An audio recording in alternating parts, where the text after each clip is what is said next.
សំលេងចំរៀងមួយមើលណាឡៃ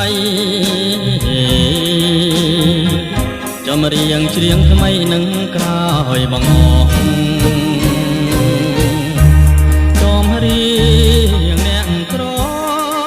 ងោស្ដាយស្រណោស្ដាយចិនដែលស្មោស្ដាយឈ្មោះស្នេហាចំរៀងសោកស្ដាយคล้ายជាពរជ័យជាចំណងដៃដល់ថ្ងៃរៀបការច្រៀងរាប់ជាប់រឿងដែលក្លិនសាជារឿងអនិច្ចាស្នេហាពលប្រាតែស៊ូកាន់ចិនទាំងមើលអាឡ័យទងជីវិនខ្សែក៏